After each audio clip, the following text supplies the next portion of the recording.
Artie Morgan. It's been a couple starts here now. Let's talk about your journey. I mean, you were with the Orioles, got released, go to, I believe it was Indy ball, and now you're back here. Just what's it been like being back, in pro ball? It's been awesome, man. Definitely a different perspective. Like you always say, no one wants to be in AAA, but I've never been so happy to just be back here. But yeah, been a crazy 12, 18 months. Asked for my release almost a year ago today, and then ended up a starter in Indy ball, and lucky enough to get another opportunity here starting. So it's been awesome. Super excited. Just want to keep it going. What's been working for you so far in your first couple starts here? Just trying to fill it up as much as possible. Like I really made that a point this offseason to want to get ahead. It's a race of two strikes and command the zone with 6 different pitches now. So it's been working. Here it is, hit it. So you go to Indy ball. You never started in the minor leagues, doing it now. Just when did that conversation come to be to have you become a starter? And how many pitches? You said 6. How many did you have originally? How many did you have to add? What was that process like?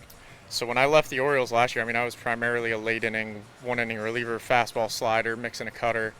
And I'd always mess around with stuff on the side. Like a lot of the pitches I'm throwing now, I threw in college, so it's not like they're brand new, but haven't used them in games in 5, 6 years. But the thought process going to Indy ball was mostly just let's pick a day, pitch that day every week, control it a little more versus throwing 3, 4 days out of the pen. And started building up through 7. My last start last summer, and went through the offseason as a starter and got some calls and some interest there. So we said, all right, let's give it like a real run this year. So built up as a starter and went out and was working deep into games and commanding the zone with a bunch of different pitches. So we said, all right, maybe this is something we can actually get back into affiliated ball with, and here we are. Take us through that first start. You're coming back to pro ball. You had never started at pro, here in the minor leagues.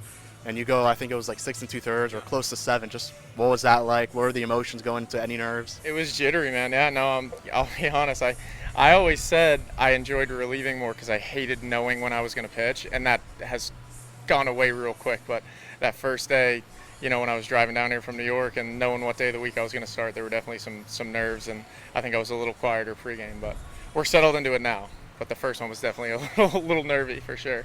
A lot of people, talk down on Indy ball, not where you want to be, obviously, but how much did that help you? How much did that help your career to go through that, become a starter, and now obviously you're back here? Yeah, absolutely. No, I say it's type 2 fun. It's looking back at it in hindsight, it was an awesome opportunity. It was a lot of fun. It's a group of guys. Like we had a really good roster on that team. We had guys that had a lot of big league time, and you learn the reason that you play this game. Like you're not getting paid a lot of money. You're riding the bus. You're staying in bad hotels. I almost said something worse there. But you really get back to learning why you play this game. What's your reason? Why do you show up every day, and why do you enjoy this outside of just chasing a check or chasing, Twitter followers? So I'm super thankful for that. I feel like I have a completely shifted perspective versus the past 5, 6 years. So I wouldn't change that for the world, to be honest. Last one, you start tomorrow against Columbus. Just what stands out about them? I haven't got into it a whole lot yet. We're going to go do that now. Alrighty. Look at that now. Alrighty, appreciate you, Morgan. Awesome. Thank you so much.